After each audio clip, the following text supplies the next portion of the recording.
प्यारे बच्चों, संस्कृत की कक्षा में आपका स्वागत है।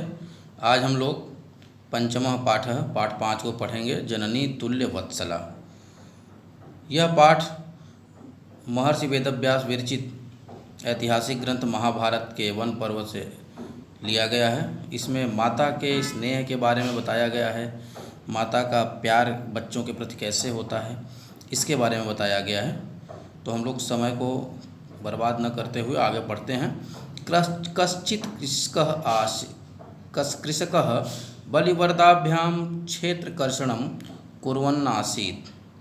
कोई किसान कह धनचित कश्चित्, कोई किसान बलिवर्दाभ्याम 2 बैलों के साथ क्षेत्रकर्षणं कुर्वन् आसीत्, खेत की जुताई कर रहा था। कोई किसान अपने 2 बैलों के साथ खेत की जुताई कर रहा था। तयोः बलिवर्दयोः एक शरीरेण दुर्बलः, तयोः बलिवर्दयोः उन दोनों बैलों में एक शरीर से दुर्बल था। जवेन गंतुम,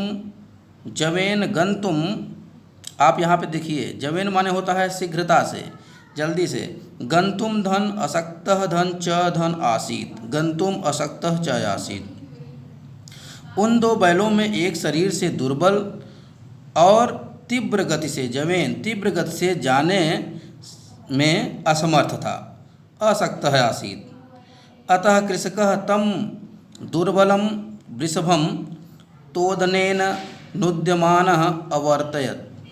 अतः इसलिए किसान उस दुर्बल बैल को, तम दुर्बलम वृषभम तोदनेन कष्ट देते हुए, नुद्यमानः अवर्तत धकेल रहा था। सह ऋषभः, वह बैल, ऋषभ माने भी बैल होता है, हल मूढ़ाम गंतुम अशक्तः, गंतुम धन अशक्तः क्षेत्रे पपात, वह बैल हल उठाकर चलने में असमर्थ होने के कारण खेत में गिर पड़ा। क्रुद्धः कृषिवलः तम उत्थायितुम, तम धन उत्थायितुम, तम माने उसको, उत्थायितुम माने उठाने के लिए।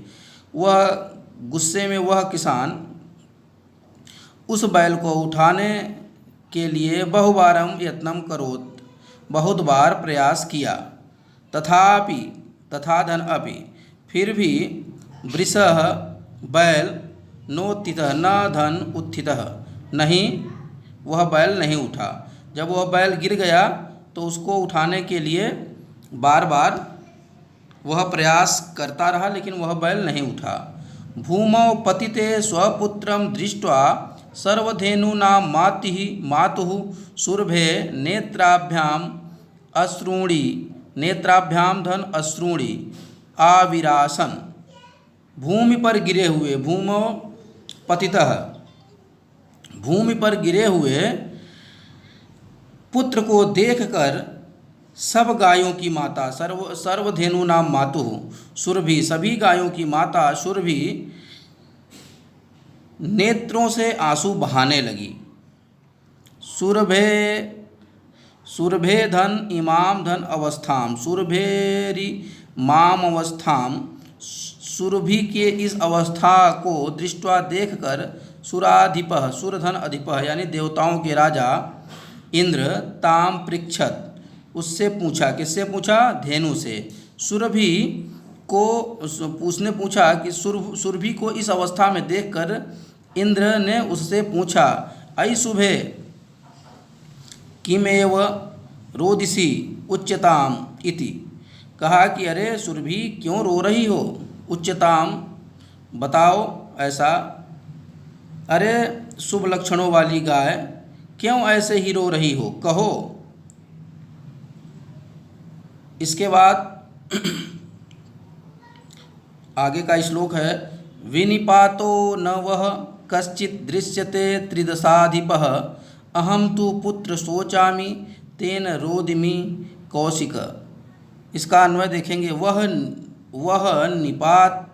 विनिपातो कश्चित् त्रिधाधिपः त्रिदशाः धन अधिपः न दृश्यते, अहम तु पुत्र शोचामि कौशिक तेन रोदिमि। हमारा विनाश, वह माने हमारा, विनिपातो मतलब विनाश, कश्चित किसी त्रिदशाधिपः, किसी इंद्र को, त्रिदशाधिपः माने होता है इंद्र। कहा गाय कहती है कि हमारा विनाश तो किसी इंद्र को न दृश्यते, किसी इंद्र को दिखाई नहीं पड़ रहा है, हमारा विनाश तो किसी इंद्र को दिखाई नहीं पड़ रहा है। अहम तो पुत्रम सोचामि, मैं तो पुत्र के दुख को देख रही हूँ, दुख का अनुभव कर रही हूँ। कौशिक तेन रोदिमि, इसलिए हे कौशिक, हे इंद्र, मैं उसके दुखों को देख करके रो रही हूँ। फिर भो वासव, हे इंद्र, वासव माने भी इंद्र होता है। गाय कहती है भो वासव पुत्रस्य दैन्यम दृष्ट्वा अहम रोदिमि, पुत्र की दीनता को देख करके मैं रो रही हूँ। सह दीन इति जानत्रपि, उसे दीन देख करके, कमज़ोर देख करके भी, कृषकः तं बहुधा पीड़यति, किसान उसे बहुत प्रताड़ित कर रहा है, बहुत मार रहा है, बहुत बार प्रताड़ित कर रहा है। सह कृच्छेण भारम उद्वहति, कृच्छेण माने कठिनाई से, सह कृच्छेण भारम उद्वहति, वह कठिनाई से भार उठाता है। इतरम इव धूरम बोढ़ुम स न शक्नोति, इतरम, और इतरम इव मतलब दूसरे के समान, धुरी, धुरी को, जो जिसको जुआ भी कहते हैं, गांव में जू कहते हैं, रखा जाता है उनके कंधे पर। ध्रुवम बोढ़ुम सह न शक्नोति, वह जुए के भार को ढोने में समर्थ नहीं है। एतद भवान पश्यति ना, यह तो आप देखते हैं ना। इति प्रत्योवाच, इस प्रकार उत्तर दिया गाय ने। तो इंद्र ने कहा भद्रे नूनम सहस्राधिकेषु पुत्रेषु सत्वस्वपि शतसुम धन अपि तव अस्मिन् एव एतादृशं वात्सल्यं कथम इति इंद्रेण पृष्टा सुरभिः प्रत्योवाच। कहा कि हे कल्याणकारी, हे भद्रे, हे कल्याणकारी, हे कल्याण को देने वाली, सहस्राधिकेषु पुत्रेषु, हजारों से भी अधिक पुत्रों के होने पर भी तुम्हारा इस पर ऐसा प्रेम क्यों है। अस्मिन्नेव एतादृशं वात्सल्यं कथम, इस पर ऐसा प्रेम क्यों है। इति इंद्रेण पृष्टा सुरभिः, ऐसा इंद्र ने सुरभि से पूछा। सुरभि ने उत्तर दिया, सुरभि प्रत्योवाच, सुरभि ने उत्तर दिया। क्या उत्तर दिया सुरभि ने। सुरभि ने कहा, इसके बारे में सुरभि ने कहा, यदि पुत्र सहस्त्रम में सर्वत्र सम मेव वे में दीनस्य तु सतः शक्र पुत्रस्याभ्यधिका कृपा। कहा कि यदि पुत्र सहस्त्रम में, इसका अन्वय देखेंगे आप लोग, यदि मैं पुत्र सहस्त्रम सर्वत्र में समम एव शक्र, हे शक्र, दीनस्य पुत्रस्य सतः तु अधिका कृपा, यदि मेरे हजारों पुत्र हैं, सर्वत्र मुझे समान ही हैं। यदि पुत्र सहस्त्रम में अगर मेरे पास हजारों पुत्र भी हैं तो सर्वत्र समम एव, वो मेरे सभी पुत्र मेरे लिए समान हैं। दीनस्, तो आगे कहता है शक्र, हे इंद्र, दीनस्य पुत्रस्य सतः तु अधिका कृपा।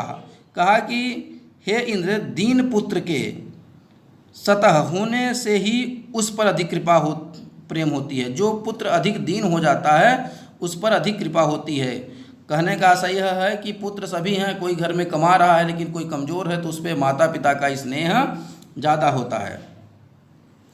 बहूनि धन अपत्यानि, बहूनि अपत्यानि मे संततिः सत्यम, मैं बहूनि अपत्यानि सन्ति इति सत्यतम, मेरे बहुत ही संतानें हैं, यह सच है।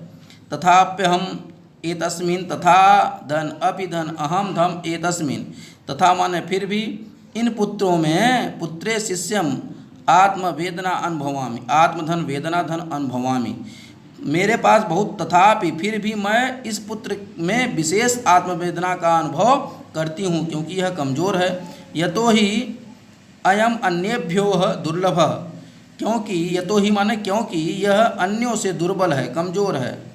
सर्वेषु अपत्येषु, सभी संतानों में जननी तुल्य वत्सला एव, माता का स्नेह समान होता है, माता का स्नेह समान होता है, माता जो है स्नेह सभी पुत्रों में समान करती है। तथापि दुर्बले सुते मातुः अधिकम अभ्यधिका लिखा है ना, अभिधन अधिका, कृपा सहजेव, सहज धन एव इति। तथापि माने फिर भी कमजोर पुत्र पर माता की कृपा अधिक ही होती है।